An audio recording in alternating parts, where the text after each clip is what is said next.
শাইখ বলেন। আমার প্রশ্নটা হচ্ছে, এক এক এক কাজের ক্ষেত্রে কি একাধিক নিয়ত হয়? যে যেমন এরকম আমি সৌদি আরব যেতে যাচ্ছি, আমার নিয়ত অনেকগুলো আছে, যে উমরা হুম, করব, হালাল উপার্জন করে আমার কিছু ঋণ আছে, ঋণ পরিশোধ করব। এমনকি এই হুম, আমরা যে এলাকায় থাকি এখানে ভালো করে সলাৎ কেন দিনও পালন করা যায় না ভালো করে, এরকম অবস্থা। তো এই হুম। হিজরতের নিয়তে মানে বিভিন্ন নিয়তে যদি আমি যাত্রা করি, মানে হজও কি হবে এরকমে? মানে এক কাজের অধীনে কি অনেকগুলো নিয়ত হয়? এটা কি কবুল হবে শায়েখ? অবশ্যই, অবশ্যই হবে। আল্লাহ রাব্বুল কোরআন এখানে বলছেন হাজী সাহেবদেরকে, যারা হজের সফরে আসেন, লাইসা আলাইকুম জুনাহুন আন তাবতাগু ফাদলাম মির রাব্বিকুম।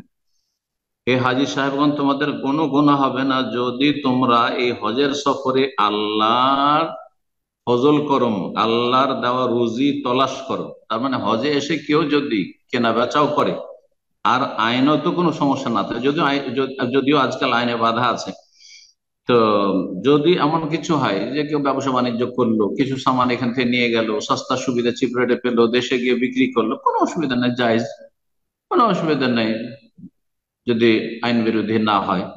আর এইরকমই এখানে এসে কিছু রোজগার করলো, দুনিয়ারও কিছু যদি কাজ করলো, কিন্তু হালাল কাজ করলো, জায়েজ, কোনো অসুবিধা নেই। আর দিনের ক্ষেত্রে একটি এবাদতে বহু উদ্দেশ্য করা আল্লাহর কাছে, এটা তো সুস্পষ্ট প্রমাণিত। আপনি কোরআন তেলাওয়াত করছেন, আমার কোরআন তেলাওয়াতের একটি আলোচনা আছে, কিন্তু কোরআন তেলাওয়াতে আপনি অনেকগুলি নিয়ত, হ্যাঁ অনেকগুলি নিয়ত করছেন আপনি, যতগুলি কোরআনের বরকতের দিক রয়েছে সবগুলি নিয়ত, নিয়ত যত প্রশস্ত হবে তত বেশি আপনার সওয়াব হবে। এইরকমের দান সাদকা করছেন আপনি, তাতে নেকির আশা করছেন, ভালো মুসিবতে মুক্ত হওয়ার আশা করছেন, আল্লাহ সন্তুষ্টির আশা করছেন, জান্নাত লাভের আশা করছেন, জাহান্নাম থেকে রক্ষা পাওয়ার আশা করছেন, ইত্যাদি ইত্যাদি, কোনো অসুবিধা নেই।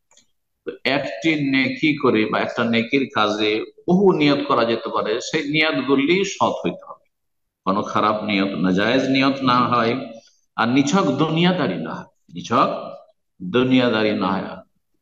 মানে ধরেন হজে আসছে, ওমরাতে আসে, আসলে হজে ওমরা আসার উদ্দেশ্য না, উদ্দেশ্য হচ্ছে নিছক দুনিয়াদারি, এসেই শুধু কি করবে, সে নিজের ধান্দা করবে, তখন নাকি কমে যাবে, কারণ তার এবাদত ইখলাস নেই। কিন্তু এবাদত আপন জায়গায় ঠিক রেখে যদি কিছু দুনিয়াও করে, হালাল রুজি করে, জায়েজ রয়েছে শরীয়তের দৃষ্টিতে, যেমনটা বললাম।